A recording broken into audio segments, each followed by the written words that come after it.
have everyone here? So for right now, we are on mute and we haven't started working yet. How about record? Record? Yeah, We're recording. so we can start the meeting? Yeah, right now. Okay. Wait, what do we need? Or is there still Well, no.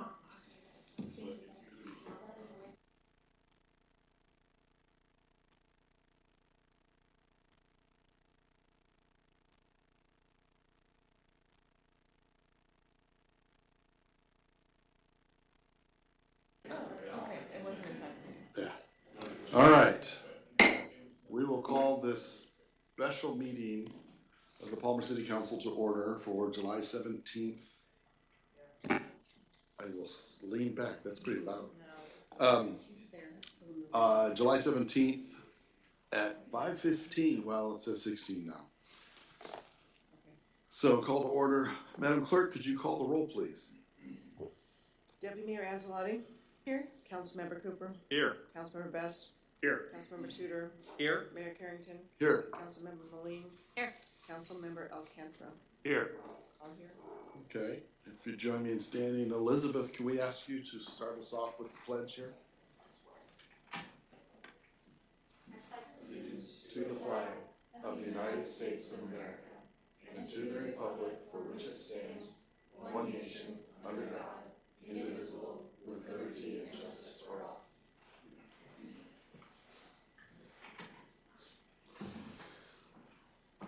All right, thank you.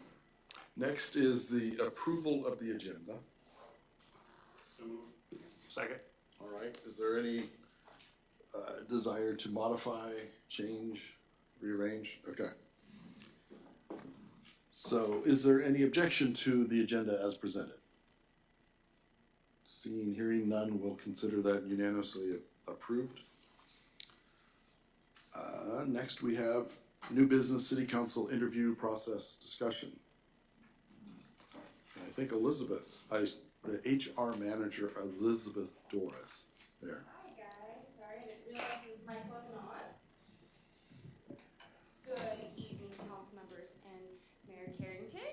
Hope everybody's doing great this evening. This evening you'll find a packet located in front of you. Enclosed in that packet you'll find an interview compliance information and a copy of interview questions with a note section and a section for scoring.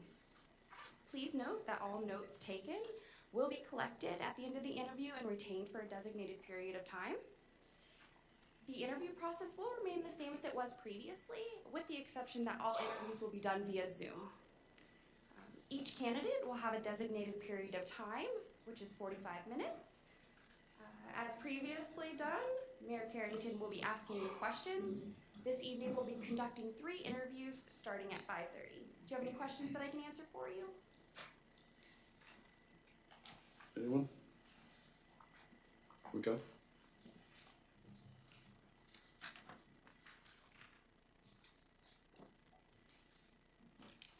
And then just a reminder, so I came up with the idea of asking 2 questions and emailing it, having them email to the candidates. Was it on Friday? So, to try to get them to respond to us, but it was it was kind of specific Palmer questions. So I wanted a writing sample that was about Palmer, basically. Yes, Councilman Alcantara. Yeah, thank you, Mr. Mayor. First, I just want to thank our new HR manager and Shelley, and I'm sure Benji, for getting all the information out to us in a timely manner, and emailing and kind of tracking folks down at different email addresses and different things. So, thank you for that. Could I ask, Mr. Mayor, did the inability of one of the candidates to respond to the questions, has that now eliminated her from the interview process, or did we get to that point? Well, technically speaking, I kind of did that on my own volition, so the council, I mean, what you guys want to do with the response is up to the council. So, I mean, if we want to consider that or not consider them at all, it was a stupid idea, Mayor, whatever, you know, I mean, it's, it's up to the council on that. I didn't relish the idea of trying to have a pre-meeting meeting, so to have 3 meetings in 1 week seemed excessive. Councilman Best. If I may, I think at this point, it's hard for us to unring the bell. But now, how do we weigh that? How do we weigh that there was a lack of response, was it due to timing, whatever the issue was, and do we add weight to that? So I'm curious as to how this will affect how we go forward. I don't know if the attorney has any advice on this. Madam Attorney? I think you should just consider it as a totalitarian response, maybe discuss it at the end of all the interviews. You may have some outstanding, those answers may have be addressed verbally, there may be other information that comes out during the interviews. So I would just say temporarily shelve that question until after tomorrow and then bring it up. There may be something that changes your mind between now and then. If I may? Yes, go ahead. In that situation, the one that did not respond, would we then ask those questions in a verbal situation in that particular interview? Mr. Mayor? Yeah, counsel. Okay. Thank you. If I can just interject, I think that would be the appropriate thing to do, just because then it's a fair and level playing field, which, I mean, if it were me, I don't want to give anybody an unfair advantage. I mean, that was the whole reason why we started this process over, yada, yada, yada. I just think that would be the appropriate thing to do. Madam Attorney, you have... Yeah, I'm like, maybe I think I'd be completely fine with that, those being added verbally. That's not exceeding the questions. Everyone have been asked the same questions then. I think that'd be completely fine. Okay. You're not looking at me to say that verbally. All right.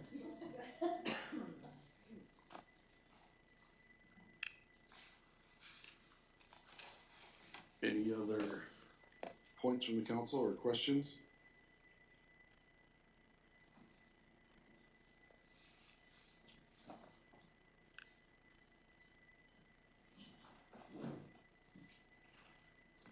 As far as the questions we're planning to ask tonight?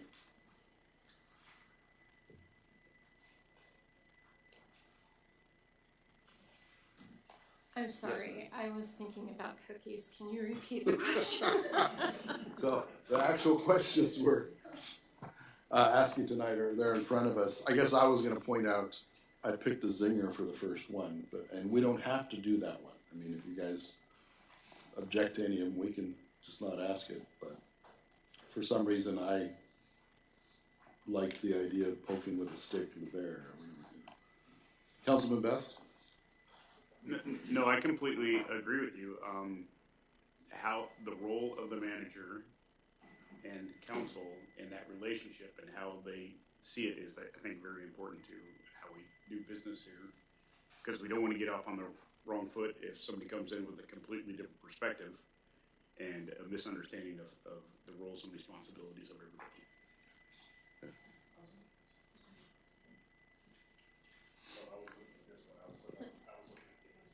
Councilman Tudor? Mr. Mayor, just to clarify, so I remember the last round we were able to ask questions that were related to the main question. Is that off the table this time, or is that still allowed? No, that should not be. Okay. No, that is absolutely still Okay, appropriate. just want to make sure. Yeah, so if they bring up anything in response to the question, that's like within the scope, and you're allowed to ask responsive questions. Thank you. I just need to remind you though that the person on Zoom will not be able to hear you unless you talk to your mic. So, Mr. Mayor, if I Yes. can make a suggestion? Yes, ma'am. Please? I would like to see that we stick to the list of questions first, and then we layer that on top of the questions that you asked. Is that, Okay. is that appropriate? Sure. Okay, I mean, that if way that- we just if that stay sounds good to the organized with council. the, okay, thank you. Sorry, that's my. And I think, I didn't see it on there, but I think we were planning at the end to say, you know, we've got a couple minutes left. Do you have anything you want to add to this? You know, just kind of open-ended, let them add whatever they want.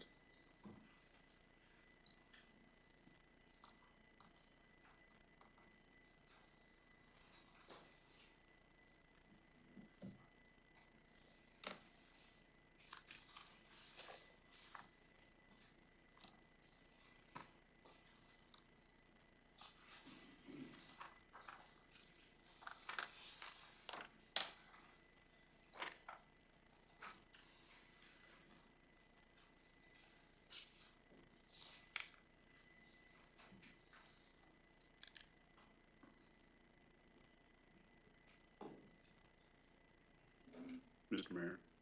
Yes, Councilman Best. So I'd like to, Add some comment? yeah, That's fine. yeah, now that I understand which questions you were talking about. That first one, the city manager is a contractual position hired and fired by the city council. I mean, that's probably the most softball question that's out there. You know, you would just, after several years of continued service to the city and 15 years and then retire out, all that kind of stuff, you know, that would be, you just kind of fluff it up a bit. So I don't know that gets us anywhere. Do you want to just skip that question? Or? I'm gonna want to. Okay. What was the rest of the council think? Do we want to skip that question? Do you want to ask it?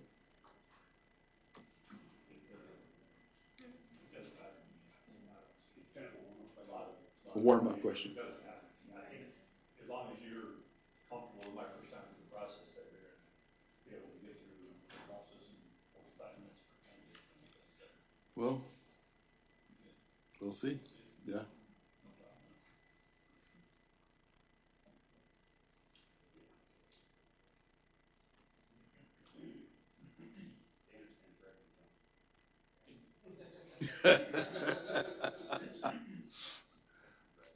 Slam. Do we have a moment? Can I just offer the justification for that? Sure. Just so I helped with, and you can absolutely dismiss it, but this is one of the recommended ones for some of the corporate individuals that I had seen before, and it's stating that it makes someone have to analyze what their character traits are, and I guess I'm going to retire, or I don't handle authority well, and basically it's like, if we're going to be separated in the future, what is the justification of that? So I think it's not a softball. I mean, just to counter, if I may, because you're going to have to quickly think on your feet and demonstrate how quickly you're doing that in terms of why would there be potential conflict between you and the council in the future. And you can absolutely dismiss it, but that is one of the more recommended questions that I had been doing some research on. Just wanted to let you know the background behind that. Councilman Cooper, you had your light on. I mean, I would say if we're gonna ask something like that, it might be near the end, but as I go to the end, I'm looking at this question, what books are you currently reading? Talk about a softball question, I'm not, I would think, it's like, yeah, I'm reading Superman and Batman comics, but, I'm not sure that's an appropriate question, or in this particular instance, to ask. I would replace that with the first question. Councilman Alcantara. I was just going to counterpoint that first question, I think is what Councilmember Best said. It's very easy to say that, the reason we're going to part ways is because we're going to have a long and fruitful time together, and then I'm going to retire from the job just like my predecessor did. I mean, I can answer that one in my sleep, I think. As far as the books go, if they're not reading Profiles in Courage, they get a 1 on me.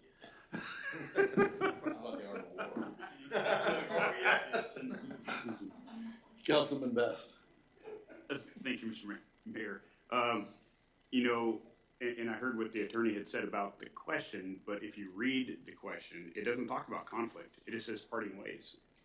Yeah. So, I mean, one could infer that it's a fruitful relationship, and they are just parting ways. It doesn't state that if there was a conflict between city council and you, yeah, what would you see that reason? That might be a different question to me. But I agree with my other council member that I think it's a softball and one could really just fluff themselves up. So. Do you want to add, if you and the council have conflict and were to part ways, do you want to add that in there? That might get you more like what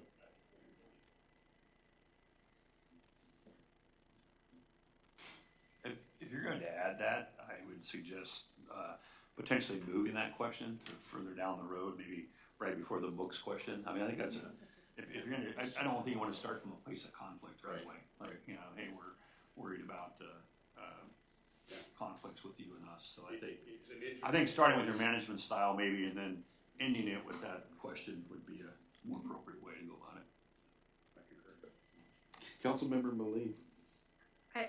just my personal opinion, I don't think that this is relevant at all because I don't think that you're going to get a organic or genuine answer.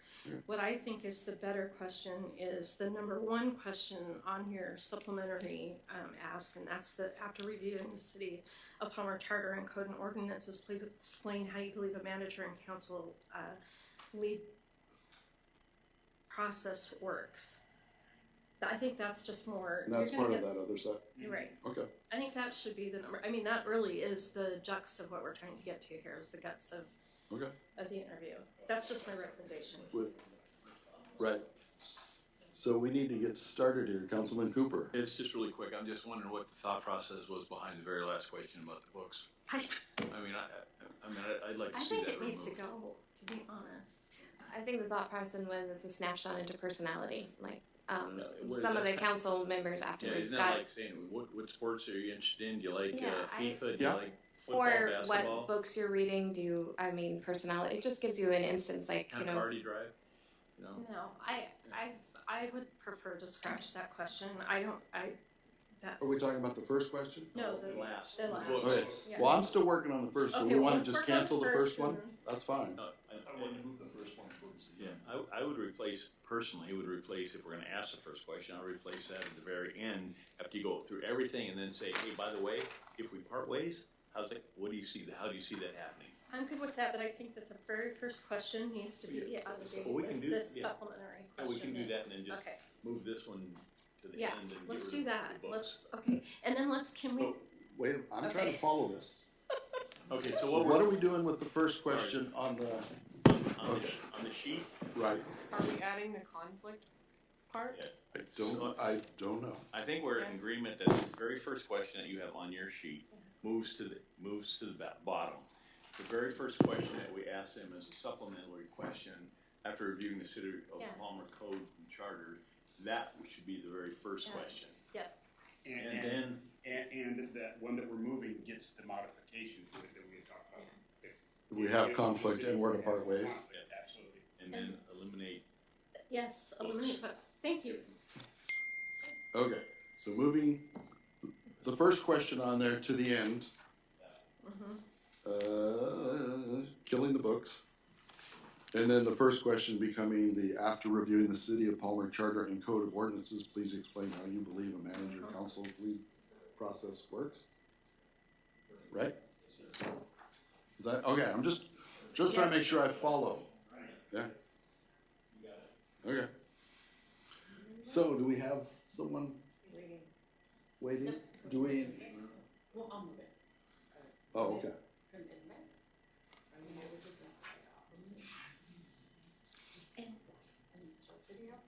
It's Kim.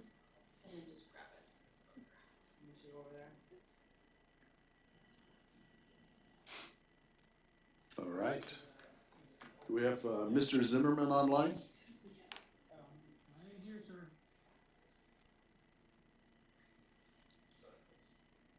Hello, sir. Can you hear us okay? Yes, I can hear you fine, thanks. Okay. Well, welcome.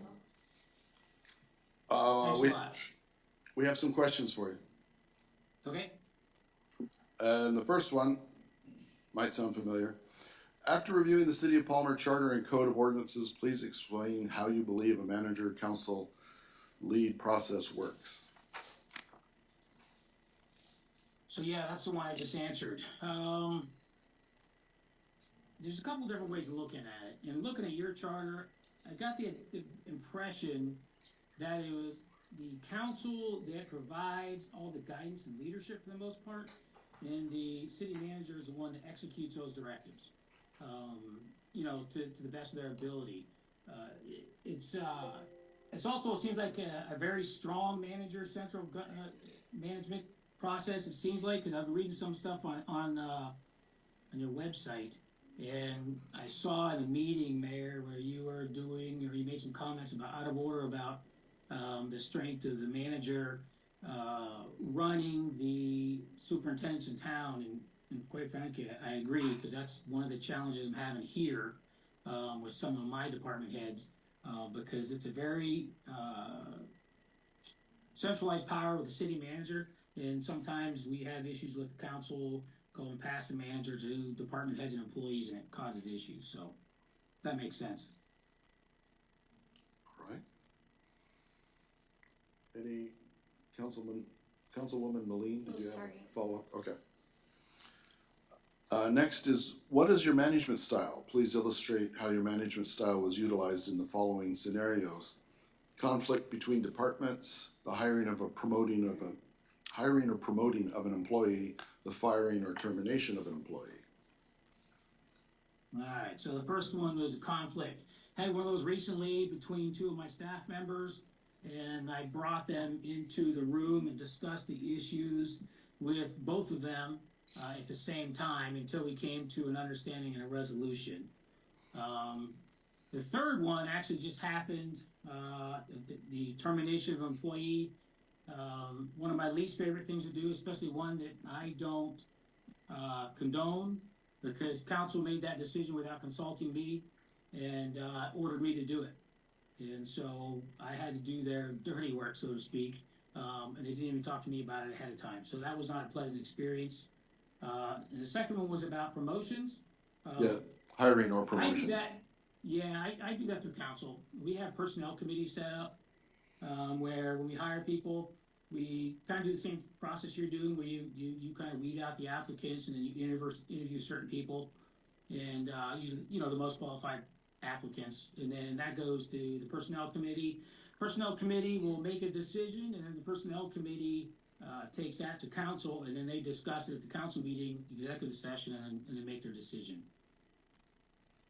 Okay. Councilman I Best. don't have the autonomy in my position just to hire people.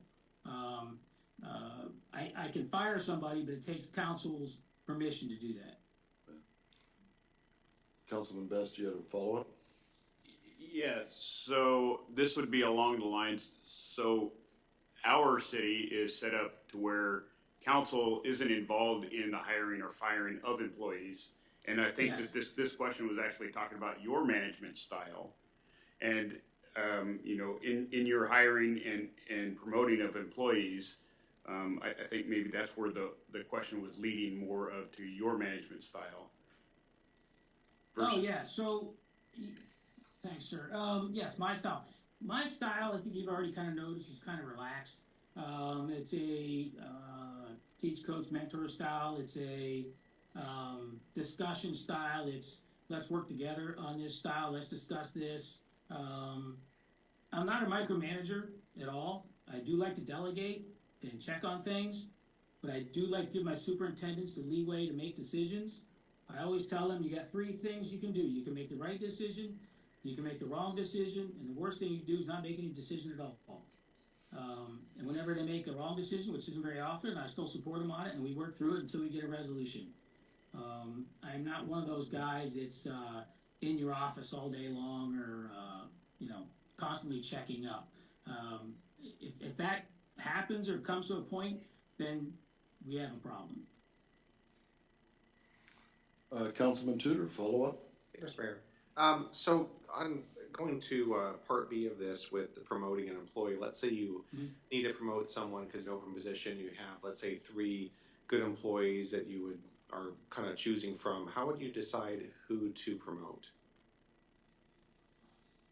Well, if I've been there for a while, usually you know their qualifications and the type of personality they have, and you kind of get a feeling of who that right person would be. But that's not always the case. Sometimes, if it got to that, I would ask the other employees what they thought, on the sideline, what you're thinking about these employees. What do you think their strengths and weaknesses might be? I have not crossed too many where I've had too many applicants that filled one role. The last promotion I did was December, where one of my union workers, I promoted him to be the deputy supervisor at the wastewater treatment plant. And I did all the information through council, discussed it with them, the contract, etc., and they approved it. I mean, you got to talk to the people. You got to sit down and talk to them as well, all 3 of them. If your example, you got 3 people, you still have to talk to them. Okay. What are some of the ways that you have built a team approach within your city? Within the city or within the staff? Can you clarify it? Well, it would have, Either or, yeah, Well, it would have to be within the staff, yeah. for your staff within Oh, the city. yeah. So recently, we just had last Friday, we had our third annual Employee Appreciation Day party. We had none of those parties when I got here. The first one, you could see where the wastewater treatment guys are on one side of the pavilion, the streets guys are on the other side of the pavilion. The police didn't even want to show up. And now, after a third one, it is a blast. They're all out there playing their cornhole games and eating food and talking. And so now we got a lot more camaraderie than we had before.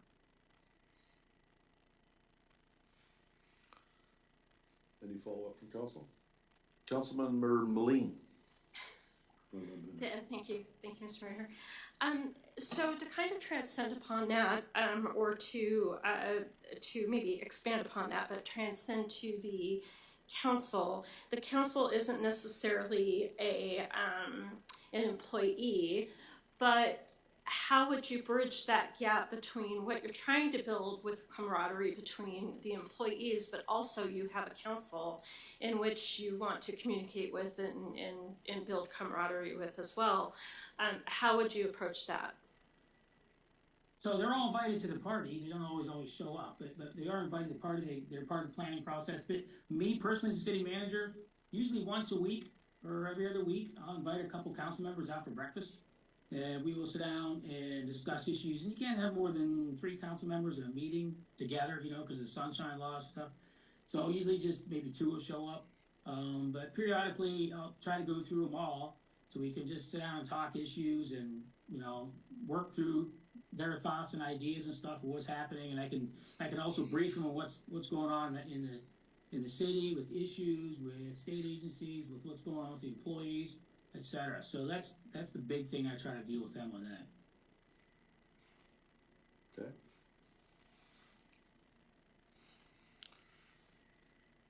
How would you facilitate interdepartmental communication and/or break down any department silos within your community?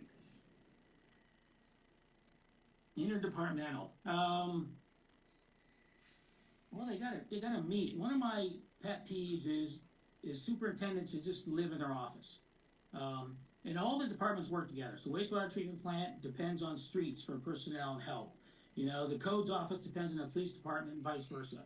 So I always encourage the superintendents to go visit all the other entities inside the borough and all the other shops to periodically get an update of what's happening in their arena. Because if you stay in the closed door effect too long, things can go haywire. So I always try to get my staff out to visit the other sections, and that includes the businesses of the town. It's important they go visit the businesses, the business leaders, and sometimes the surrounding town leaders as well every now and then, because you have what's called the area of influence around our borough. So you gotta get out and communicate. Any follow-up from council? All right. How would you handle conflict between the 3 appointed positions that report directly to the city council? The 3 appointed positions are city manager, city clerk, and city attorney. So I was reading that in your code because ours isn't quite like that. So that's a little different. The way I understand it is, and it's the same for us, a solicitor works for the council, period. But I have a great relationship with my solicitor. We do breakfast at least once a week, so there's no problems there. The municipal clerk, ours works for me, not council. That's one thing I did notice. So I don't think I have direct control over either one of them, and I don't think I want to have direct control over either one of them because they work for council. But it goes to the same thing: is you just got to communicate with them and understand their position with council, understand where you fit in with council and with them, and it's a team effort. I mean, I don't work for them, they don't work for me, but we're still in the same team. Any follow-up from council? The city manager position is a highly public position. What is your style in terms of accessibility, availability, and communication with or to the public and to city employees? I am always available. I attend meetings throughout the town. I mean, I tell you what, last week I had a resident who kept emailing me about some issues with rain damage on his driveway, and he's out of the country right now, and his wife's there. So it just so happens you can't find out what the issue is unless you see the rain. So at 10 o'clock at night, I went out in my pajamas, my slippers, and drove to town and found out what the issue is by watching it rain. Had my DPW guys go in there and fix it over the next 2 days. So you got to be visible. You got to be out. You can't be afraid to not be seen in public. It's one of those things that's very important for a city manager. People have to know who you are to be able to talk to if they have an issue or an accolade or something they just want to talk to you about. You have to be visible. Any follow-up from council?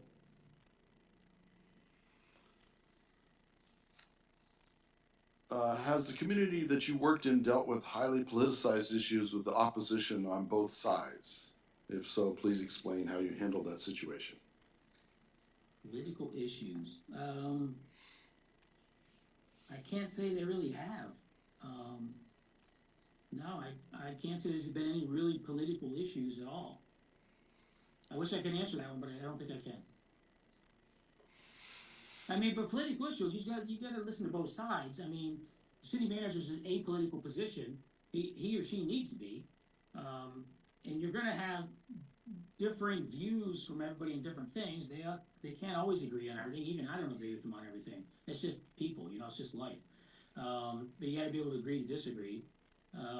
So I don't get involved in that, but what I do get involved in specifically is getting the facts from either side.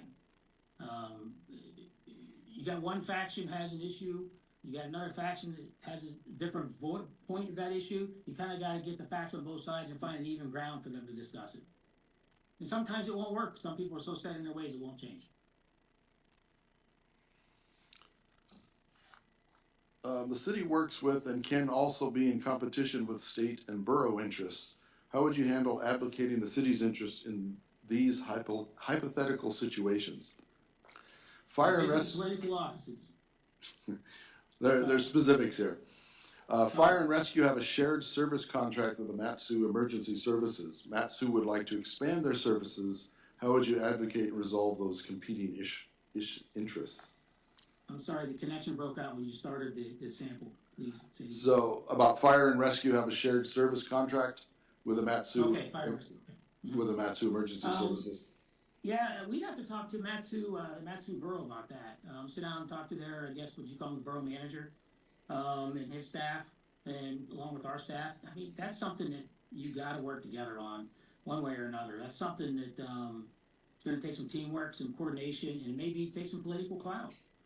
But I do think in order to work that out, since it's involved the area of influence, it's going to take both parties to sit down at the table and discuss it. And then they have a second one here. Another government entity would like to contract with expanded police services provided by the city of Palmer. How would you pursue this situation? So that'd be outside the city limits. I'd have to talk to the police department chief first. I don't know what his workload is. I have to talk to him first. I would never do anything that involved like EMS or the police without talking to them first, especially about an issue that would involve outside the city limits. So that's why I would start with that. That's the best thing I can tell you is I would never do that without talking to the department head first. We'd have to set up some meetings with the outside entity, probably with Scylla or Mat-Su or who's ever around there. Any follow-up from council? Okay, and the city manager's contractual position hired and fired by the city council. If you and the city council have conflict and were to part ways in the future, what do you believe the reason that would be? I don't know. I never had conflict like that with council before. I think the thing that I hate the most is micromanagement. Because I don't need to be micromanaged. I mean, after my military career and 10 years as city manager, I'm pretty much a guy that just give me the direction I need to go, and I'll knock it out and keep you abreast of what's going on and ask you for advice. But I can't think of anything. I mean, I don't know how many councils, 10 years worth of councils almost, I guess, but never had an issue like that. Any clarification, follow-up? Okay.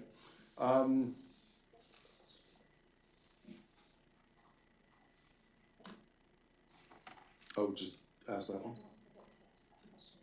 Okay, so this will sound familiar again. In your opinion, what are the most pressing issues facing the city of Palmer today? And how as the city manager, would you address these issues? Yeah, I saw the library stuff that's going on. Like you're hoping to get your 6 million for that, and then you had, I think the plan is 10 million to 16 or 16 to 10, so there's gonna be money issues with that. The construction of the library, the timeline, the books, I guess, that are in the library. So the money piece, I'd have to work that, with the financial person, Gina, find out how that works there, cause I don't have the ins and outs of who the people are talked to at the different entities outside of Palmer, like the borough or the state. I would depend on her for that, for at least some guidance on it before I could do anything. The books, I know I addressed that in the library, and that's a First Amendment thing. I'd be very careful on dealing with that. That I'd have to sit down with the, obviously the council and the solicitor before I even got involved in that as a borough manager, because I didn't even know that's a borough manager issue. It could be, I guess, but, you know, if you're gonna be a leader of the community, I guess you gotta get involved in some things that you really don't want to. So I saw that, I saw some stuff on parking downtown. I'm kind of confused. I was reading chapter 17 or whatever it is about all the parking downtown. And in all the towns I've been in, the only thing I've ever seen with parking is you have so many spots and then so many have to be handicapped and that's it. There's never a set number of spots for a business or an entity or a store.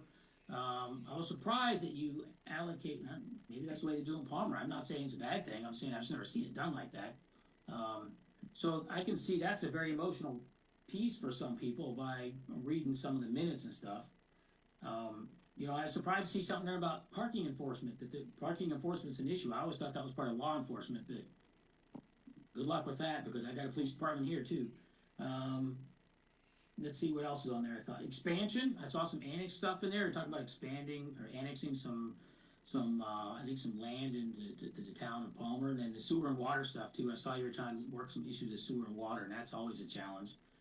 But bottom line, as a borough manager, I have to get involved in all of them if that's required. I mean, there's certain. I know you got the Board of Economic Development. You have the. I'm sure you probably have a library board. Director. I was at Direct Development, Community Economic Development. I'd probably be involved in that because that plays a piece in it. But the borough manager has definitely got to be involved in some of this stuff. Even if he just attends the meetings, he should be there. Any follow-up from council? Councilwoman Moline. Well, so since you brought up the parking, how would you deal with the parking issues that we have in Palmer? I mean, Palmer, I wish I could answer that, but I have to do the research on it first. Mm-hmm. Because what drives parking, I didn't mean to interrupt you, I'm sorry.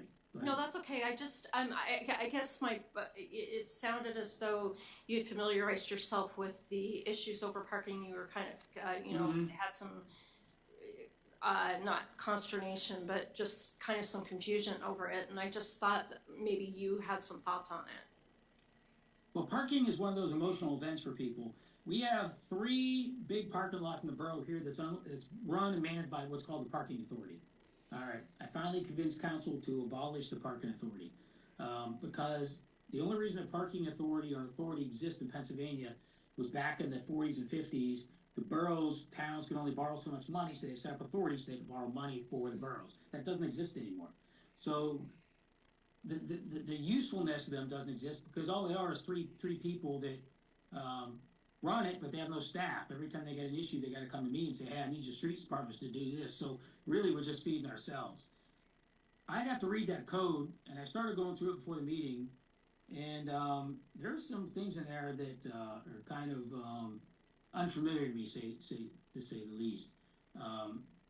As I understand it, certain businesses have so many parking spaces, and they don't want to lose parking spaces for another business or something like that.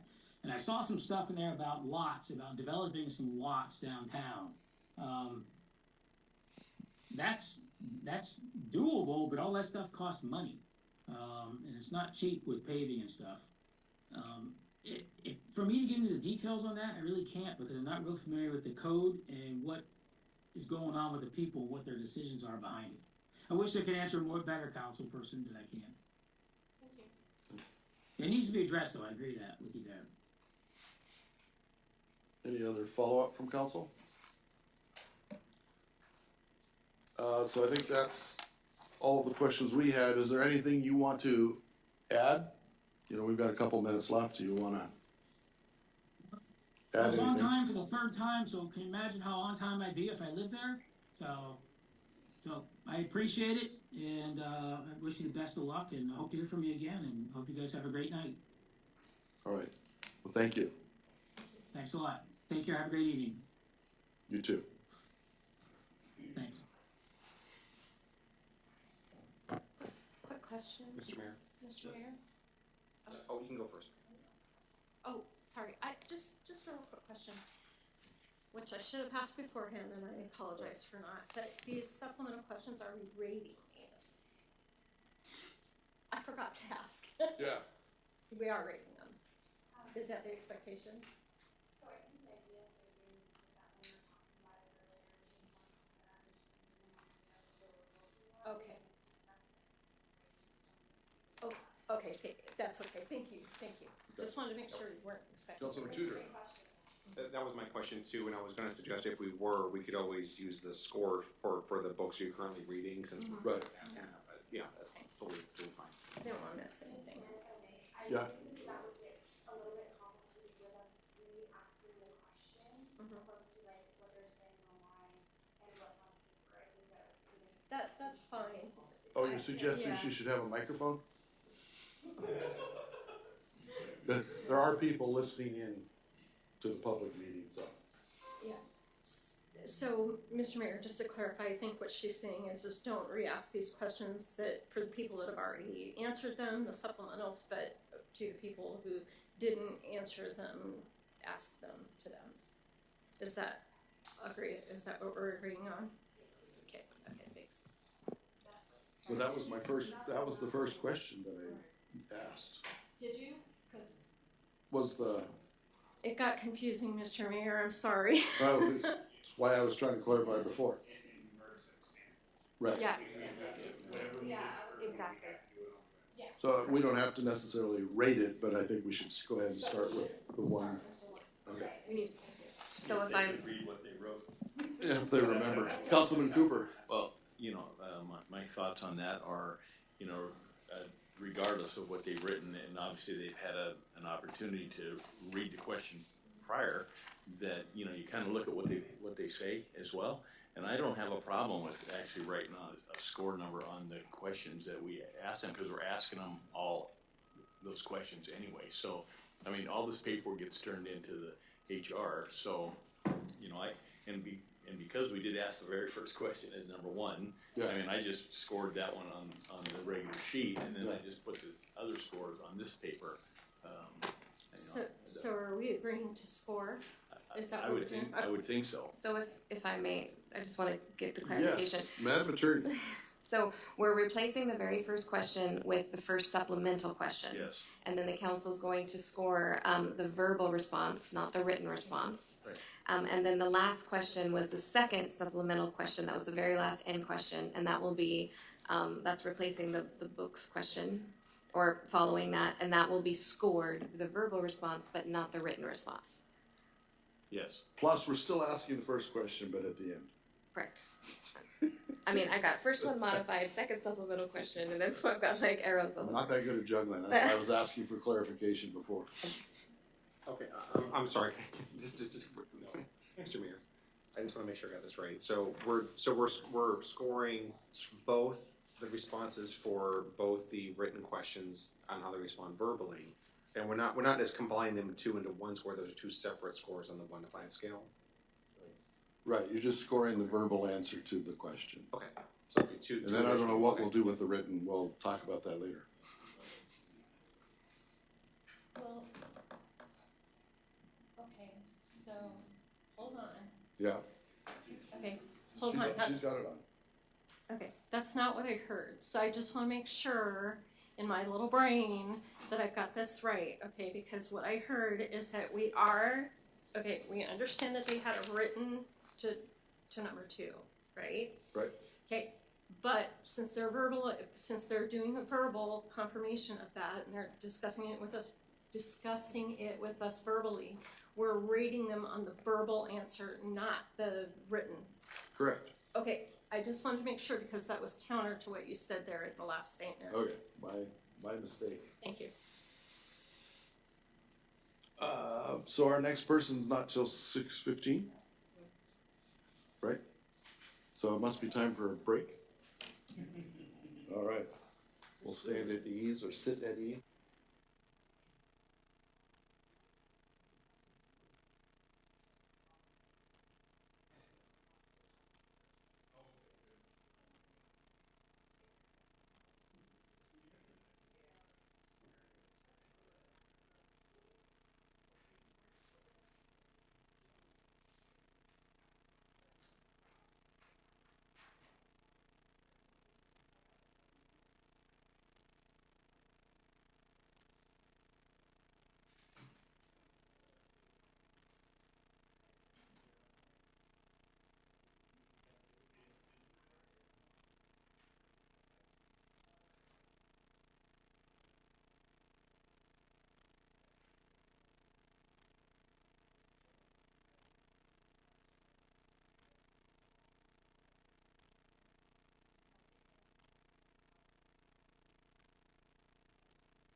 But I was at in Anchorage today. I went to the Fifth Avenue Mall, and there's Anchor, and they sell like cookies and donuts and all.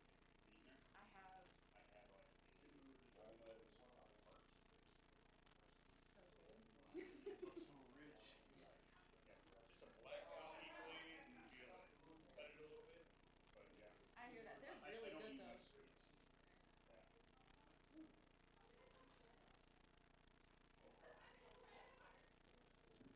I don't do this very often, so I didn't realize that this is why I was like. I don't know either, so don't. Yeah. We're learning together. Yeah. We'll learn together. Yeah, I usually like to see the book. That's fair. So, I'm Jan and also with the radio station. Oh, hi, I'm Elizabeth. It's nice to meet you. The new HR person. The new HR person. How long have you been on the job? Literally like second week, I think.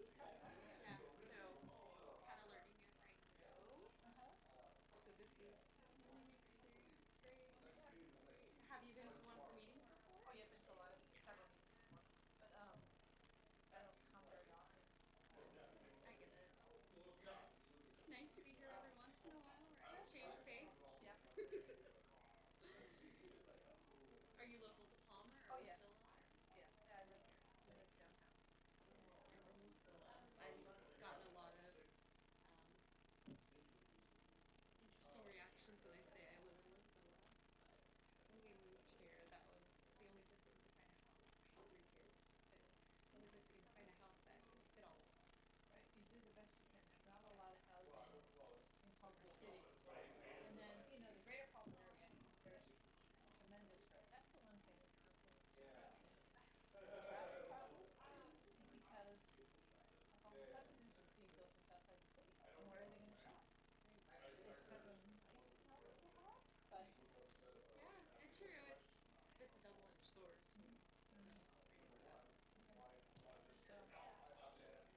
so where did you move from? Las Vegas. I don't know. Yeah. Don't hold that against me either. No. What's interesting about Priscilla is in the past year how much traffic has just gotten nuts. And driving through. I mean, a good you try to get from I don't know how familiar you are with Priscilla, but like trying to get from like Sportsman Warehouse to Fred Meyer's, during like peak traffic areas, it could take you like 45 minutes. I'm like, what is this nonsense? Yeah. It's crazy. It's crazy. But what can you do? We're growing rapidly, I suppose. So Yeah. And to think that I've lived here 24 years. And Park Highway's expanded from 2 lanes to 4 lanes since I've been here. And now Hartsville has been overgrown. The growth has made it. yeah, So it's crazy. Because where are you from originally? New England, but I moved here from Calgary. I have been stationed at Camp Pendleton, so SoCal, for a little bit. Yeah, I lived in the Bay Area for 25 years or so. I like the Bay Area. It's just gotten really expensive over the years. Like, Extremely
halfway under, you know.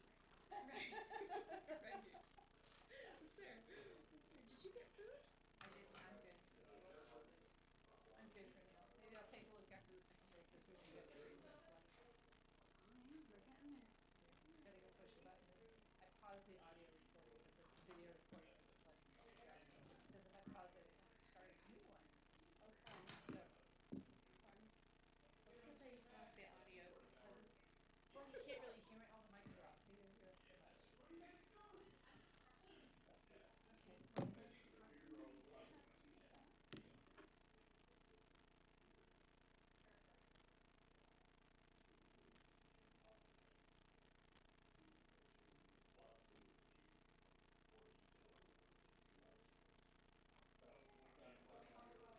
I like this section.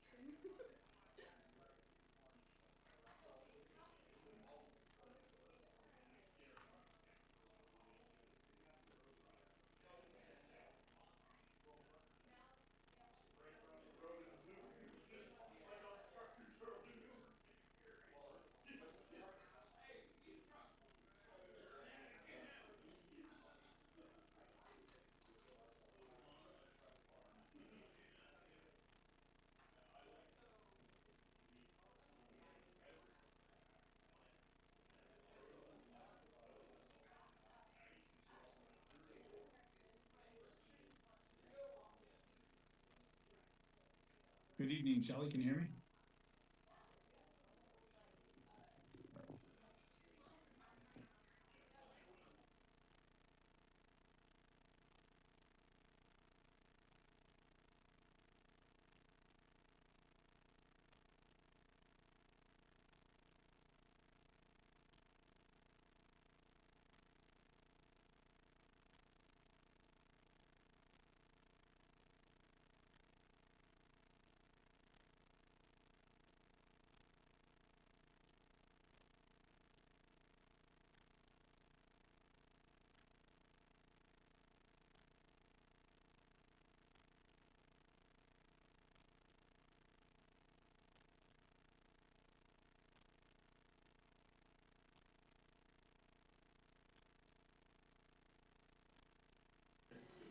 All right.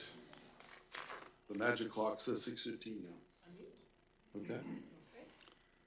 Welcome, Mr. Jelly, is it? Yes, sir. Good evening. And we have some questions for you. All right, sir. Well, thank you very much for your time this evening. I'm looking forward to it. Okay.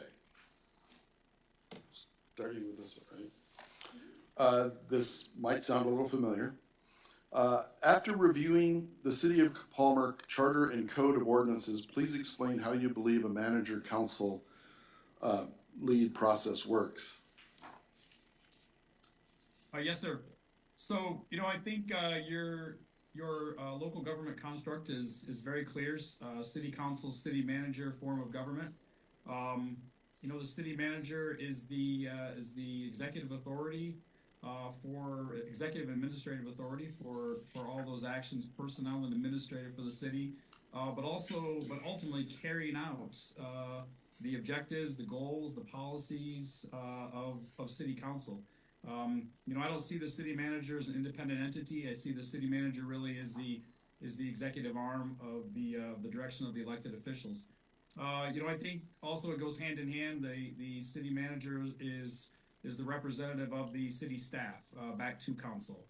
So making sure the communication flows both ways. But at the end of the day, I hope the city council always takes the candid advice from the city manager, but ultimately the city manager carries out council's direction when the discussion's over. All right. Any follow-up from council? Okay.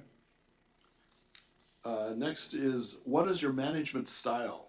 Please illustrate how your management style was utilized in the following scenarios. A conflict between departments, the hiring or promoting of an employee, and the firing or termination of an employee.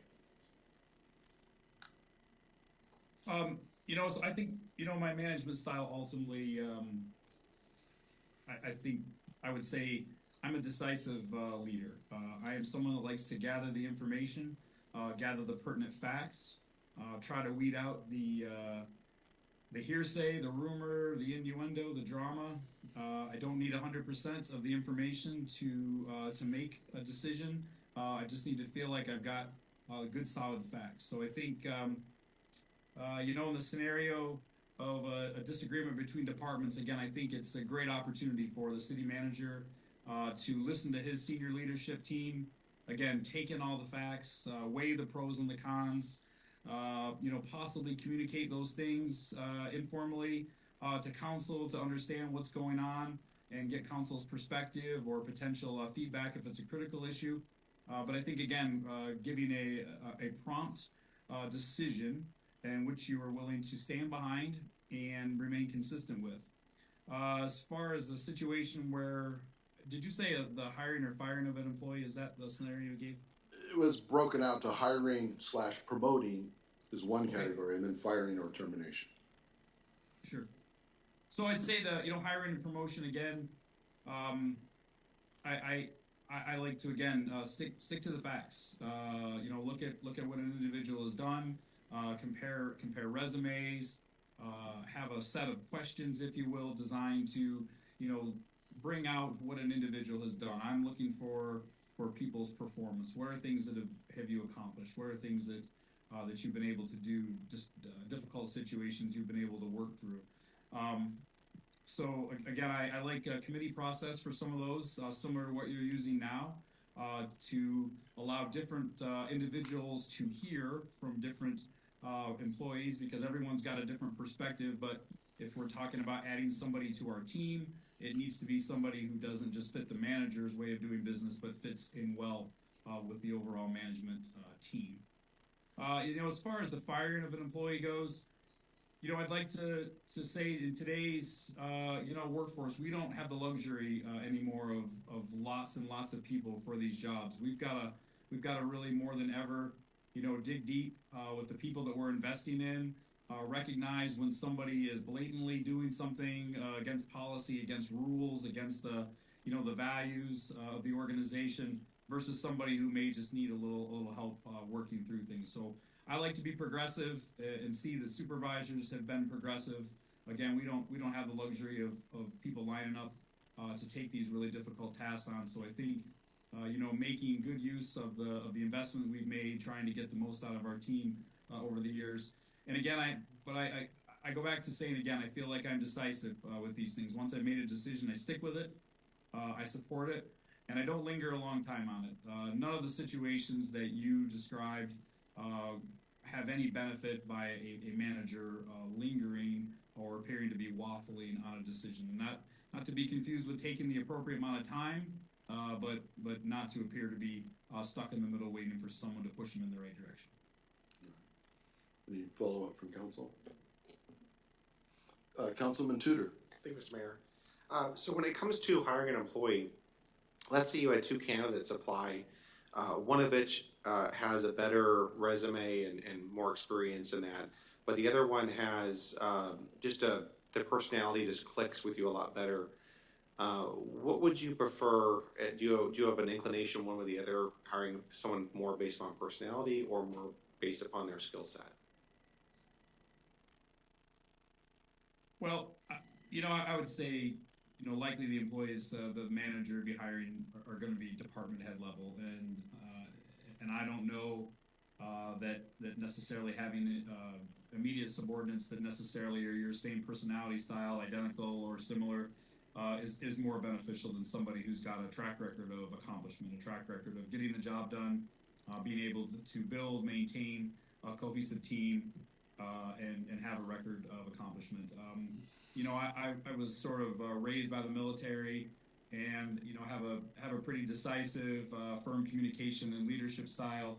But I have always been served well by having people on my team that were opposite my personality, to be able to advise, to be able to handle situations that I may not be as strong in, etc. So I think I would more err towards accomplishments, achievement than I would be necessarily my personality style, if you will.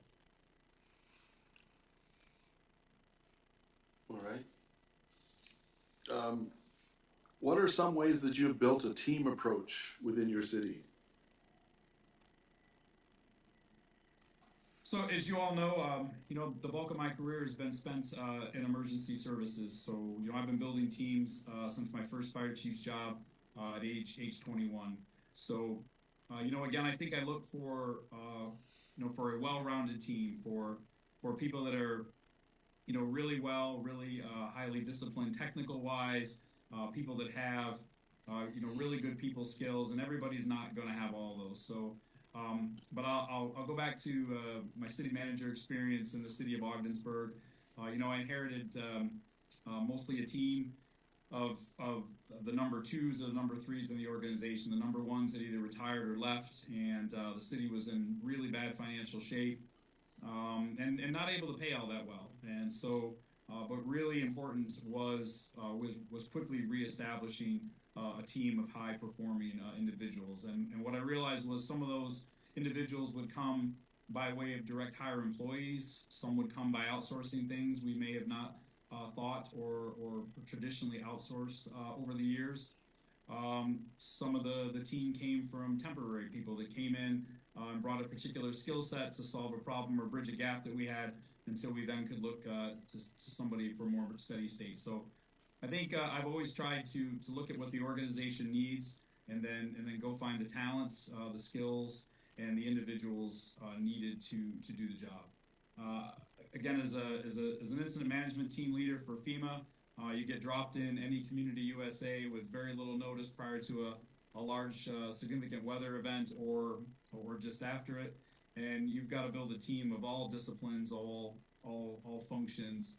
And you don't have a lot of time to do that. So again, I think that does come down to personality and recognizing people's strengths that you can bring to the table. Not necessarily does everybody of the same personality type as you, or does everyone make decisions in the same way that you do? Any follow-up from council?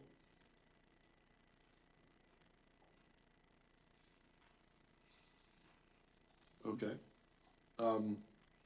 How would you facilitate interdepartmental communication and/or break down any department silos within your community? I think the most effective way we run any city organization today, town organization or county, it starts at the department head level. We've got to establish that the department head team and the manager are the city team. They're the city management team, and everybody is expected to participate in an appropriate manner, an appropriate level within the entire organization. You can't have the public safety people. Again, traditionally they've their world is public safety, not necessarily intermingled with public works or planning. And I think it's really important now that we really bust down all those stovepipes at that level, because again, we need the management talents, we need the leadership strengths from all those individuals from time to time. To be able to make the best decisions and come up with the best solutions. I think if we start at that level, then it becomes much easier for the rest of the organization to see that we're really one team, we're one organization, and from time to time we're going to cross-pollinate. We're gonna share labor, we're gonna share resources. We've got to make the most efficient use of what we have. The prospect of the expenses continue to increase in our city budgets at a pretty significant level is not going to be sustainable. We're going to have to continue to really find ways to make maximum efficiency of what we have, and that starts with getting all of our brain power together and taking the best solutions, the best ideas, the best concepts, and executing them across the enterprise. Any follow-up from council? Okay. How would you handle conflict between the three appointed positions that report directly to the city council? The three appointed positions are the city manager, the city clerk, and the city attorney.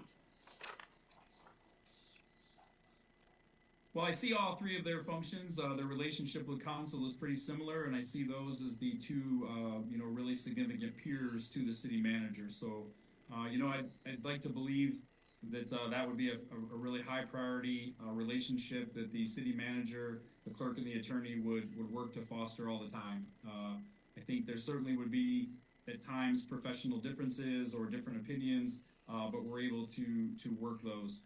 I think if there was a difference of opinion though, or there was a conflict, again, sitting down, addressing again the facts of the matter, what the issue are. Again, I've always found that professionals can always agree that they may disagree from whatever perspective they're coming from or whatever their particular area of emphasis is.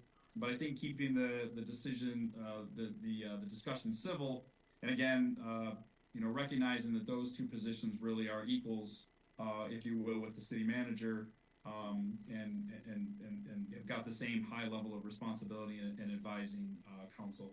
I think council wants, difference of opinions. Council wants different perspective or views, but they certainly don't want to know that their three key staff advisors are sort of at odds with each other. I don't think there could be much more destructive behavior to the organization if those three positions weren't working cohesively than, quite frankly, perhaps if the city manager and a member of council wasn't getting along. I don't know if there could be any more destructive relationship than the three of those not working well together. Any follow-up from council?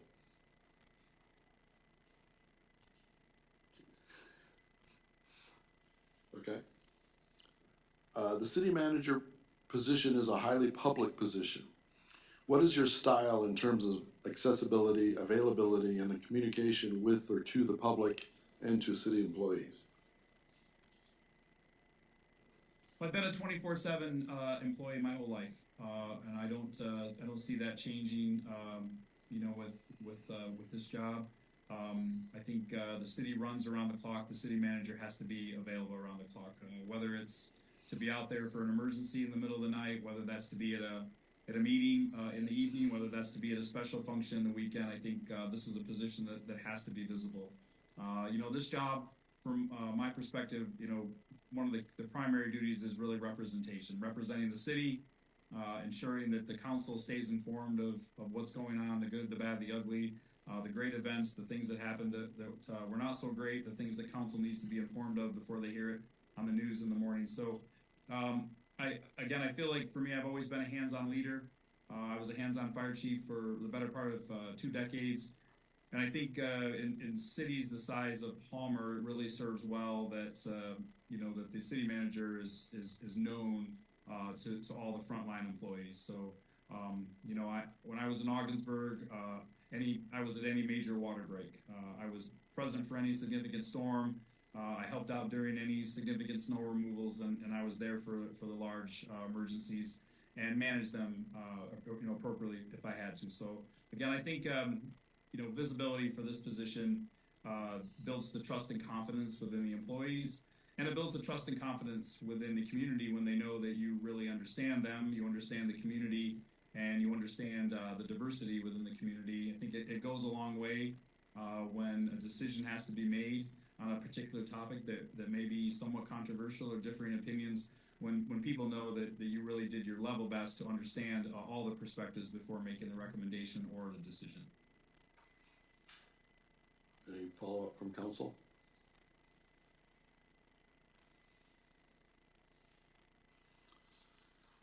Has the community that you worked in dealt with highly politicized issues with opposition on both sides? If so, please explain how you handled the issue.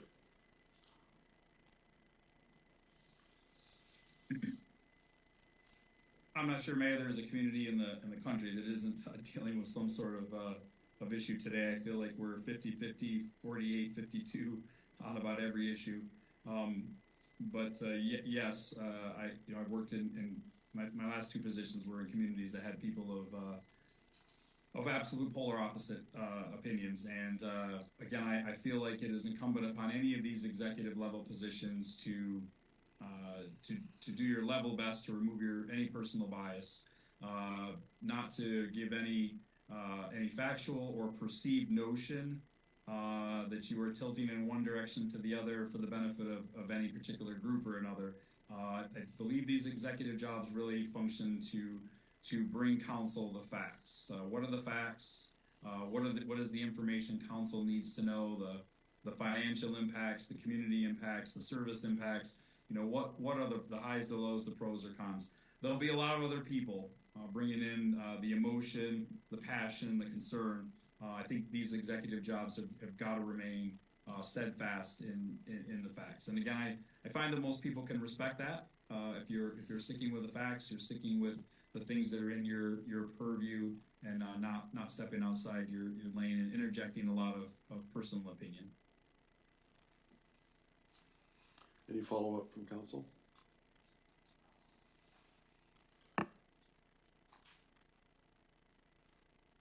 Let's see, the city works with and can also be in competition with state and borough interests.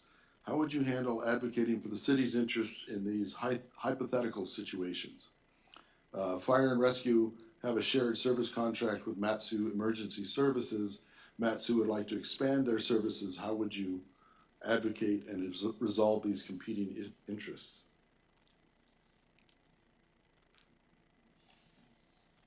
I'm just not sure I understand the question. They would like to expand into the city, or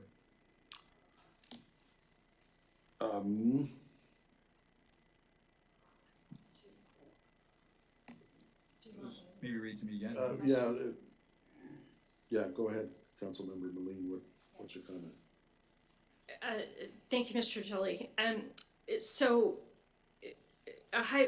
Really, this is a hypothetical a situation where fire and rescue have shared services contract with the Matsu Emergency Services, and they would like for the city of Palmer to participate in that and expand those services. How would you deal with a contractual obligation or advocate to resolve these competing interests? So, yeah, our footprint.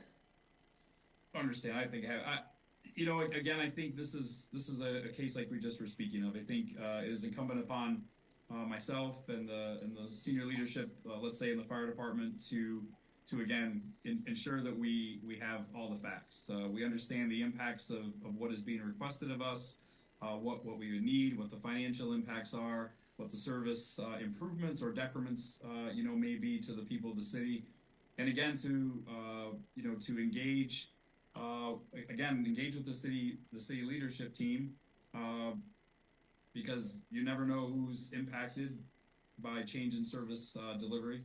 I think again back to working really collaboratively and collectively with the city attorney and the clerk.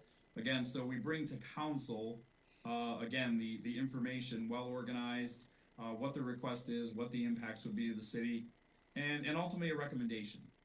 Again, I wouldn't see this as a decision that the city manager would make. This would be something that would be brought to council, and again expect things to be well laid out and be prepared to answer council's questions, and then execute from there. But I wouldn't see it as something that the manager would do on his own. Okay. Another hypothetical is another government entity would like to contract with expanded police services provided by the city of Palmer. How would you pursue this situation? So for expanding past the city limits for the police. Yeah, again, I think this is just one of impacts. I don't think that this is anything about being parochial. I think these are all real situations that happen now. I think looking at how we share resources, how we make the best use of our taxpayer funds is important. But I think being very careful to not get the city into something that starts to take away from the city's services or cost the city additional funds. So I think both situations from my perspective are very similar. This happens all the time. These are all things that come as good ideas, good initiatives, things that will certainly sound good. But I think, again, it's really all about what are the impacts going to be, and is it sustainable? It's one thing to get into something; it's a whole other thing to be able to sustain it.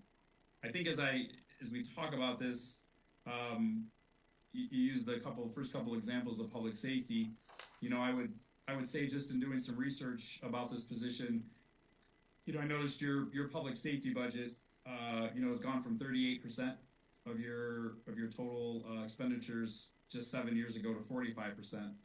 Your police and fire budgets have almost tripled in about a 5-year period.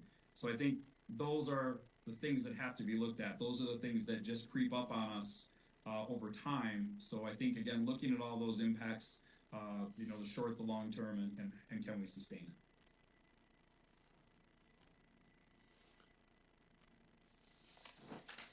All right. Any follow-up from council? Other than to give you a minute to write.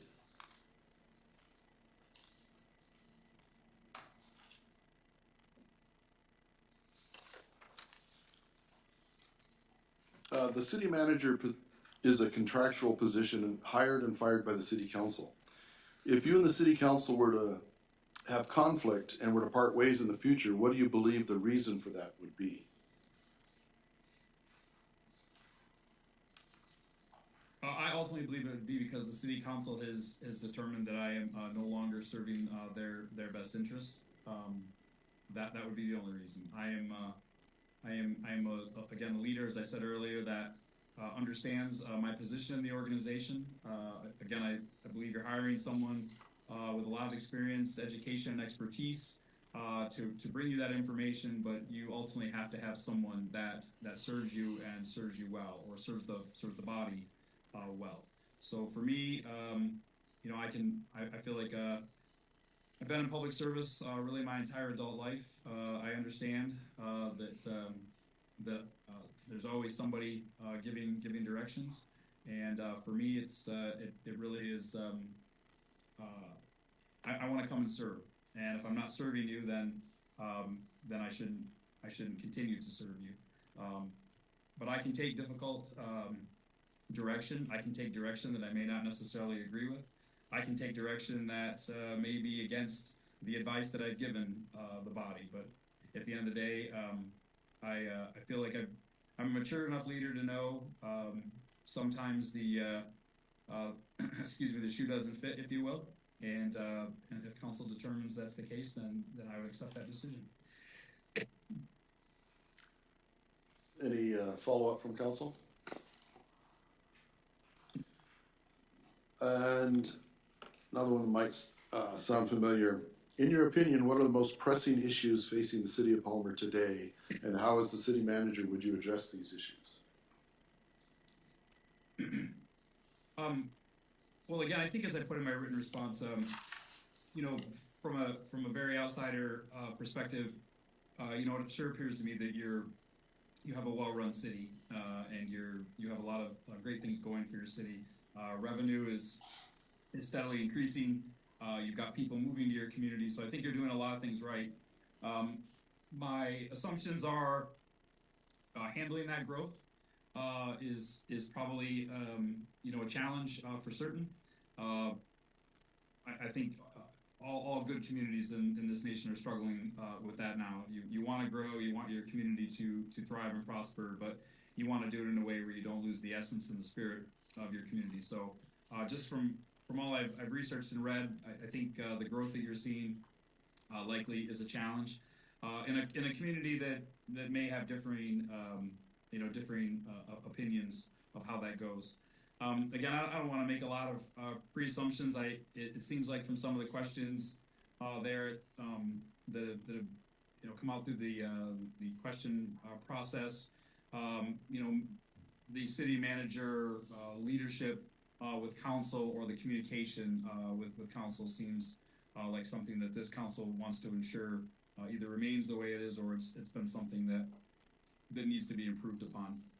And again, I think I alluded to it earlier. And again, with a very low level of absolute knowledge, but just looking at your budget, one of the things that would concern me is the distribution of your expenditures. Appears to me to be starting to head towards an area that would be concerning to me. 45+% of your budget going to public safety, less than 20% going to public works. Would be something that I would want to advise council. I think we should look at that. The infrastructure challenges in these cities tend to get away from us quickly, and they're very expensive to maintain.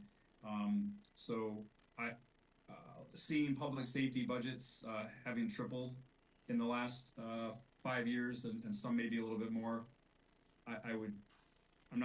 don't have an idea specifically what's causing those, but your budget looks to me like it could be getting a little bit out of bounds from where you would like to see it.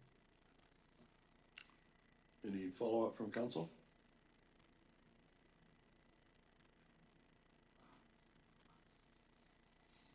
Councilmember Moline? No. No? Okay. All right, we've got a couple minutes left. Do you have anything that you want to communicate that we haven't asked, or questions from you? No, sir, I just would like to thank you all for the time. I'd like to tell you all how much I appreciate you giving me an opportunity to interview. I know that you have a lot of highly academic credentialed candidates for this position, and I would just like you all to look closely at my resume, the challenges that I have had in my career, the exposure, the experience I've had in many parts of the country and abroad, in all different types of environments. I've worked in the toughest spots. I've worked in a city that was almost bankrupt, and worked recently in the most in one of the wealthiest communities in our country. So I have a lot of experience, a lot of practical hands-on experience. One of the things that made me good at my job at FEMA was I was a really fast learner. Show up in the community, recognize the challenges, build a team, and get to work immediately. So again, I thank you all for recognizing my experience in lieu of my academic achievement, and hope that you'll continue to consider that going forward. All right, well, thank you, sir.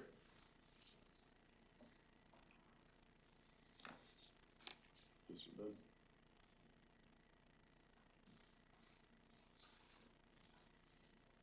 Have a good evening. Thank you all. Have a good evening.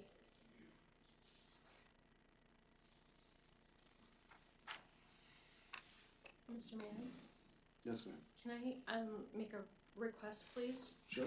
I'd like to have Mr. Jelly's folder with his resume, and I would like to also have the matrix.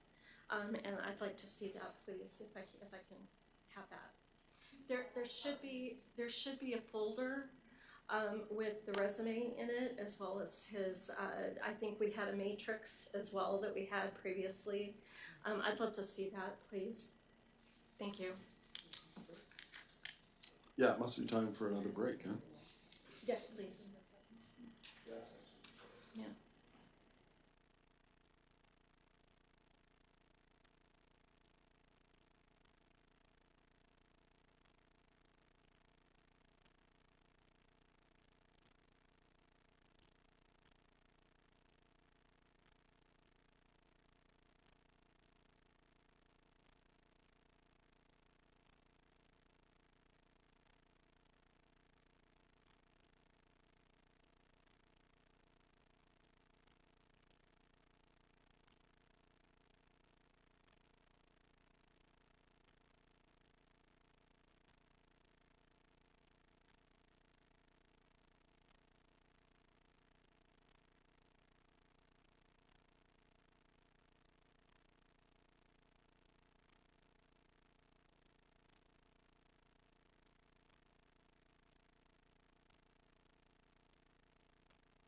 Okay. Leave it. I'm I want you to admit it. I'm not recording, no. All right.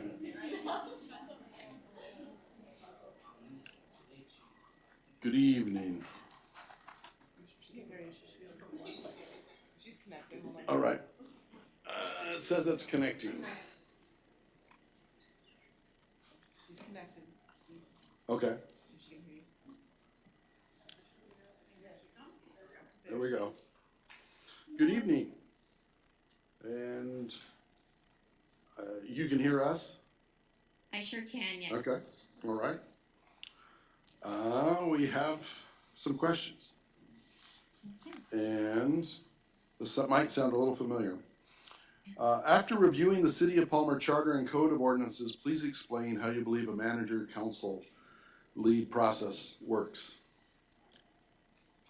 Yes, thank you for that question. So the city council is responsible for policy making. The city manager is responsible for administering those policies.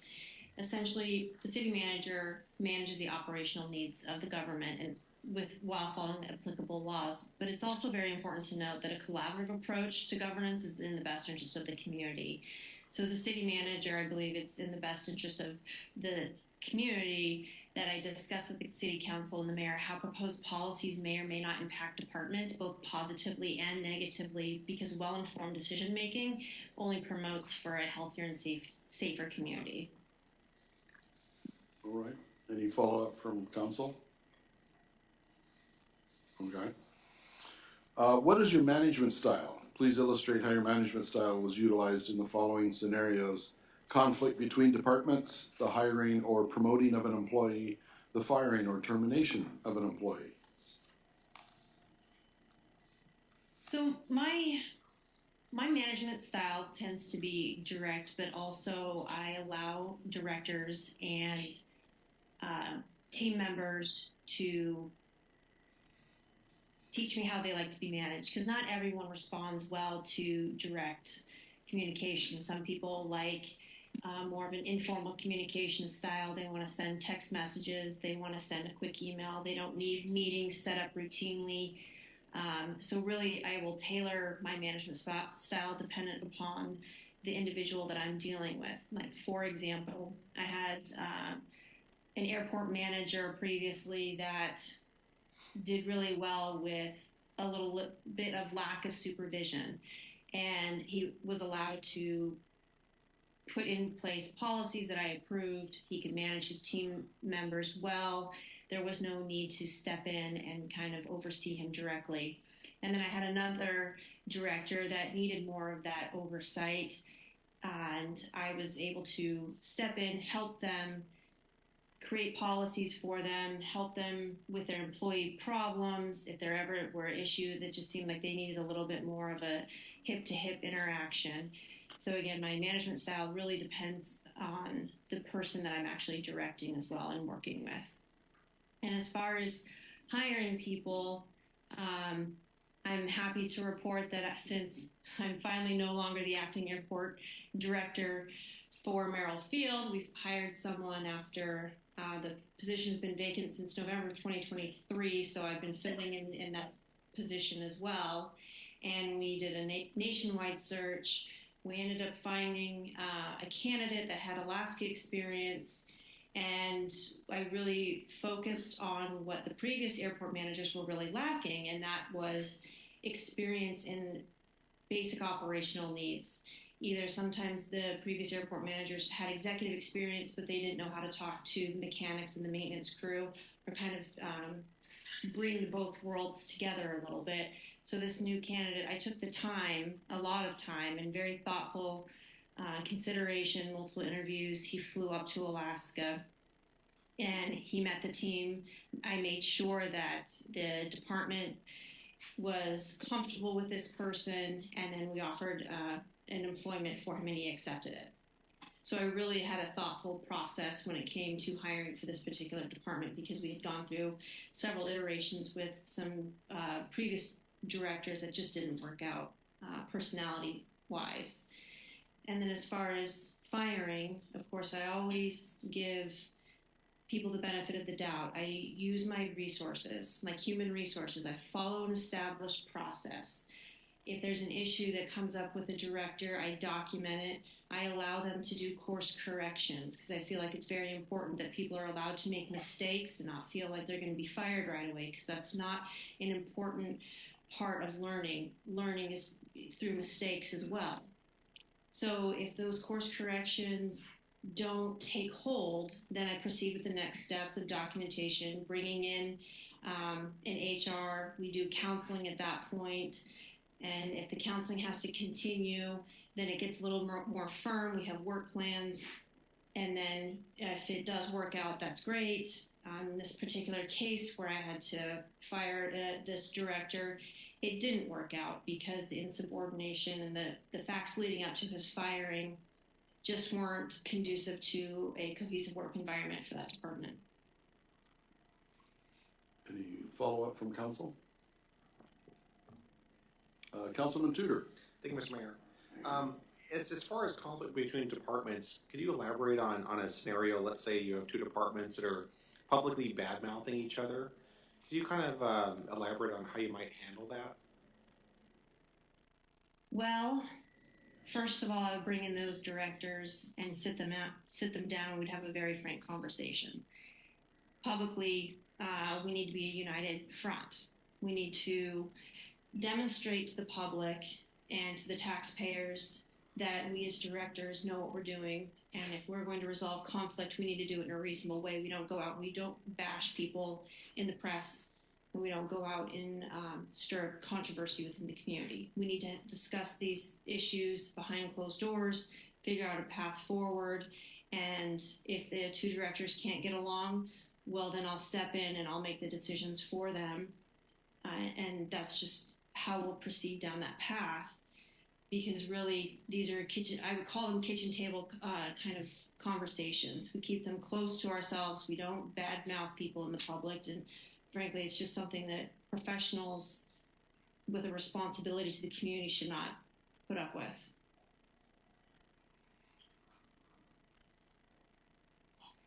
Any other council follow-up? Okay. What are some ways that you have built a team approach within your city? Sure. One of the facets that I am overseeing as Deputy Municipal Manager is the Port of Alaska Modernization Program. And when I first took over this 3 years ago, we had a smaller team. It was reorganized, and I took over as the actual program manager. So I managed the entire construction project. And what I did is I applied some of my previous skills from my time as Vice President of Operations for TechPro, as an electrical contracting company. And I looked at the project as a whole, and I looked at the needs of the project for the future. And then I determined that eventually, this was at year one, at about year two, that I was going to need like an additional person, an additional engineer overlooking the construction project, because it's such a large project that one person alone and our team at that point wouldn't have been able to fully mitigate all the issues and tasks that were going to be coming up. We're talking, we just let out like a $640 million contract. That's a lot for that, at that point, that team member to take over. So we hired 2 extra people. We implemented their employment, and they're doing a great job. And I'm always looking for areas of improvement for that team, because this is such a large project, an important project, that we just can't let it fail, and we can't hold ourselves back by being understaffed. Any follow-up from council?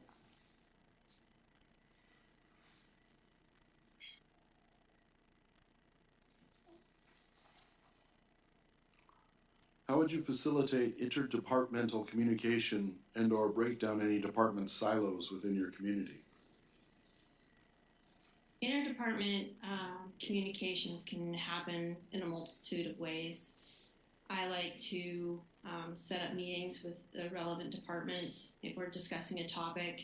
I invite those directors, and if those directors want to invite other team members, bring them together for weekly meetings if we need to, monthly meetings or bi-weekly meetings, depending on the topic and the urgency and what we're discussing. There's nothing really set in stone. It really is a fluid communication style between the two departments, and depending upon what we need. And as far as silos, I definitely have dealt with that at the municipality, and what I did is I brought all key stakeholders into the room at once, and I outlined how the communication was going to go forward from that date set, because we were working on a project for the FAA that we really needed to get turned in. It was our airport layout plan. And I recognized almost immediately that the contractors weren't communicating with my office, or they weren't communicating with another contractor that was helping oversee this ALP. So I brought everyone together, and of course the Municipal Airport Commission members as well, who help oversee Merrill Field in an advisory capacity. I brought everyone together and I said, we're going to stop these side emails, we're going to stop these side meetings, and every communication going forward is we're all going to invite everyone to the meeting. We're all going to be debriefed of any outcomes. If we're going to miss it, I'll write up a written memo and distribute it so that the silos stop and we're all on the same page. And it worked out very well, and we've got an ALP that's almost done. Any follow-up from council? Okay.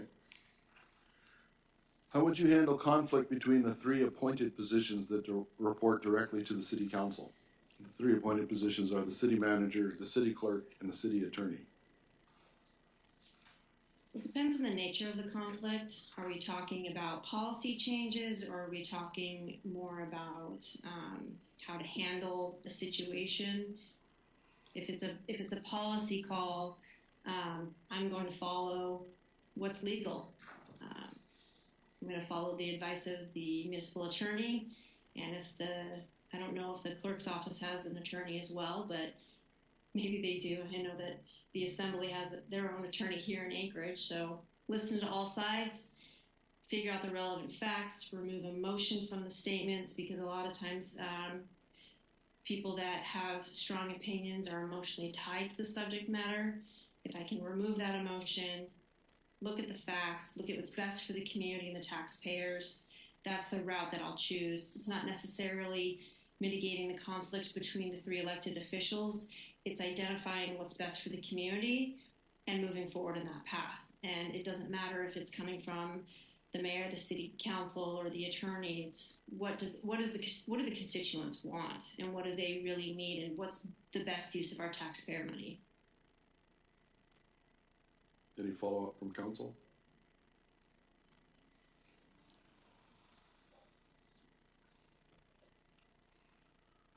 The city manager position is a highly public position. What is your style in terms of accessibility, availability, and communication with or to the public and to city employees? Well, let's put it this way. I'm on maternity leave right now, and I'm still currently answering emails and phone calls. So I believe a city manager that is accessible at all times is important. Issues and problems arise at all hours of the day. I have to be available, but also I do my best to mitigate any of those as well. If you can sometimes foresee problems coming down, you can create a plan ahead of time, send it out to the directors, the city council, the mayor, and say, it looks like there's a wildfire coming, so let's get all of the guys together and gals together, and let's create a plan so that we're not caught off guard if an emergency arises.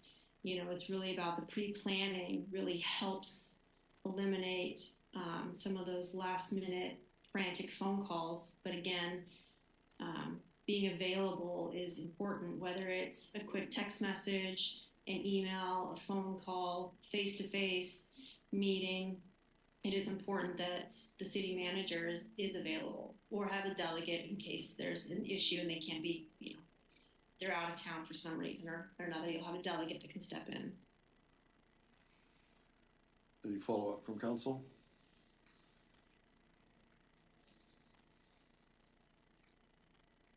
Has the community that you worked in dealt with any highly politicized issues with opposition on both sides? If so, explain how you've handled that issue. Sure, that's a great question. So the most recent one then I was directly involved in is the Fish and Wildlife Program that the municipality recently submitted to the governor. It was part of the 1991 agreement. We had two different departments. I was the acting director for Anchorage Hydropower, and we also had Anchorage Water Wastewater Utility also as a stakeholder, along with our partners of Chugach and MEA. We had submitted our plan, Chugach and MEA did. However, the assembly didn't feel like the plan should go forward, and it was two highly opposing views. And we just, at that point, the municipality didn't sign on to the actual submission of the program to the governor, but provided a letter of support to the whole process because I was not comfortable signing on to the program because in our code we had to get the approval from the assembly first, which we didn't have enough, it wasn't allowed enough time for when the other two owners wanted to submit it before we had a chance to give it to the assembly. And now, with the new mayoral administration change, that could very well change. It won't change the actual submission of the program, but the policy surrounding how to move forward can certainly change as well. Any follow-up from council? And the Fish and Wildlife Program, it has to do with the Eklutna River restoration. So it's garnered a lot of interest from several stakeholders in the community. The city works with and can also be in competition with state and borough interests. How will you handle advocating for the city's interest in these hypothetical situations? So one is fire and rescue have a shared service contract with Mat-Su Emergency Services. Mat-Su Borough would like to expand their services. How would you advocate and resolve these competing interests? First and foremost, Palmer comes first, right? Can we expand our capacity to help out the borough? Do we have the funds for it? Do we have the manpower for it? And then if we determine on a minimum basic level that Palmer needs can be met, then sure, we can look into expanding, but we need to really keep Palmer and its taxpayers in mind first before any expansion happens. Because the last thing we want to do is try and expand and then an issue arises and people are responding to a fire or a crime scene and we don't have anyone here in downtown Palmer to help respond to a fire at a building or a residential fire within our city limits. And then another hypothetical, another government entity would like to contract with expanding police services provided by the city of Palmer. How would you pursue this situation? I guess again it'll be, can we meet Palmer's needs first?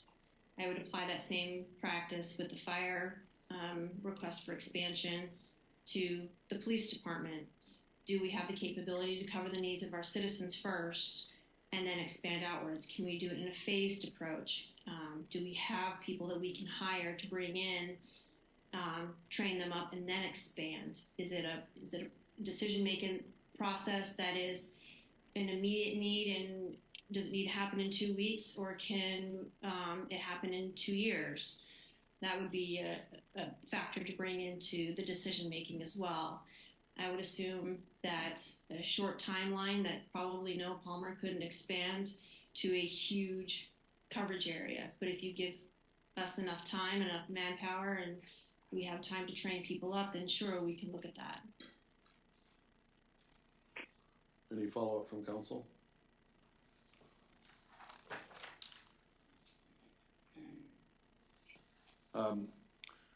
The city manager, where's the question? Okay. The city manager is a contractual position hired and fired by the city council.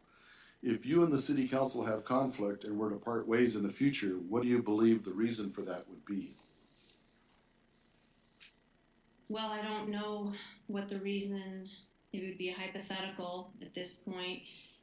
If I decided to part ways due to a conflict, it wouldn't would be because I quote lost an argument or lost a decision. It would be because something conflicted with my morals and ethics, and I wasn't willing to follow through on a directive that violated those. I have a high standard for ethics and morals and integrity, and I'm not going to compromise those for anyone or anything. Any follow-up from council?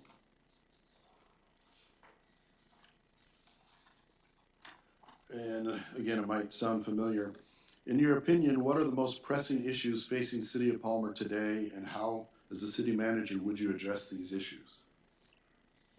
Great question. I had identified two separate issues that I believe are facing Palmer. One is the road infrastructure system and how Palmer is becoming one of the fastest growing cities, and how we deal with that in a sustainable and healthy way to promote a community and that meets the needs of the community, and also that doesn't stymie business development. The last thing we want to do is prohibit economic growth, because economic growth helps everyone, creates jobs, creates more infrastructure that we need.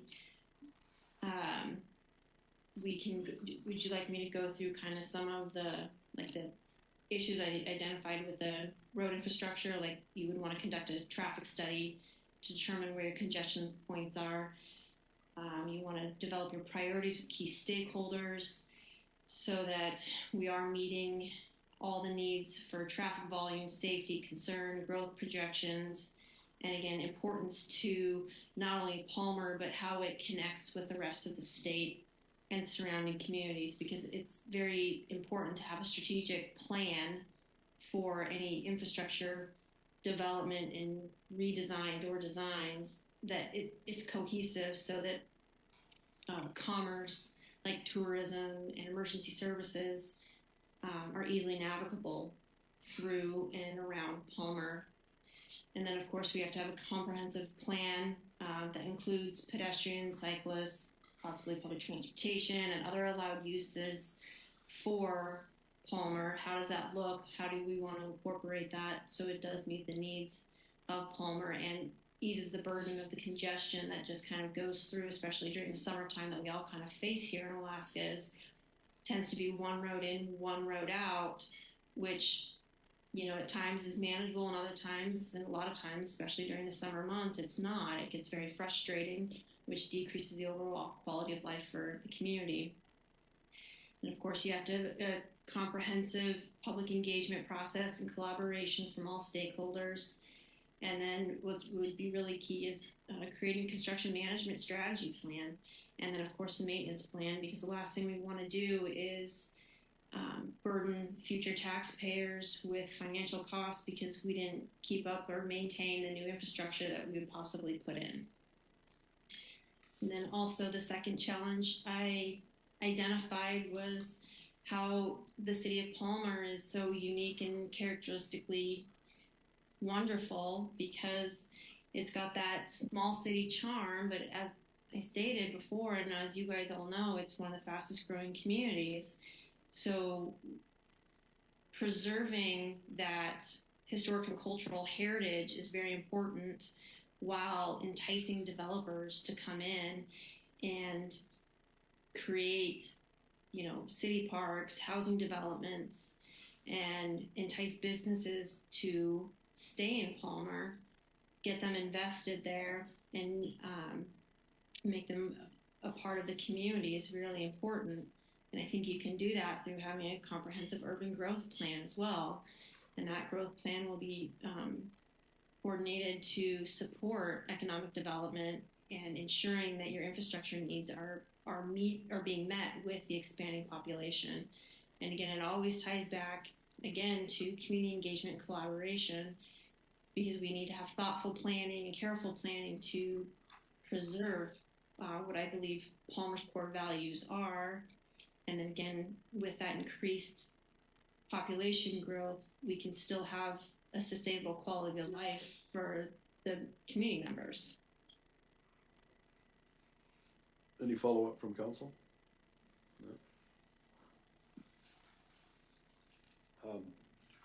So we've got a few minutes left. Is there anything you want to let us know about or have any questions for us? No, I just want to say thank you very much for giving me the opportunity again to sit in front of you all and interview and ask questions of me and allow me the opportunity to answer them. And I really appreciate your time and professionalism through this whole process. And I'm going to be available at any time if you have any follow-up questions for me. And I guess I do have one question from your perspective. What is the biggest issues facing Palmer right now? Mine was, I took a drive around there and I looked at it and I picked up little cues from everyone and just basically hearing about the community and talking to some community members. So I was just wondering what you guys felt was pressing.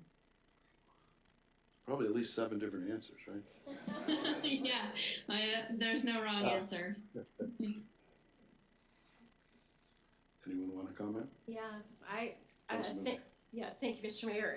I really actually appreciate this question because I think that you touched on a lot of that in some of your last question and answer session there, and that is stabilizing the growth, but actually capitalizing off of that growth as well in a unique way that fits Palmer. Without disruption to what we find is so unique and so special about its history. So to me, that's one of the biggest, maybe perhaps heartfelt things on my mind moving forward that I see as a challenge, but also infrastructure I think is probably a great follow-up to that, if not at an equal level.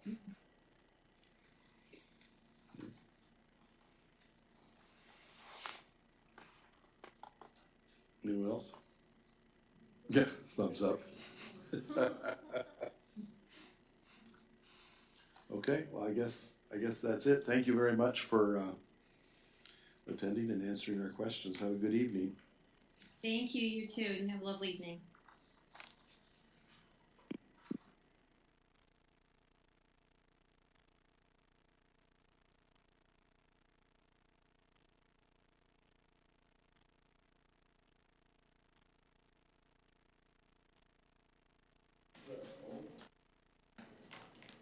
Yes, Councilman Alcantara.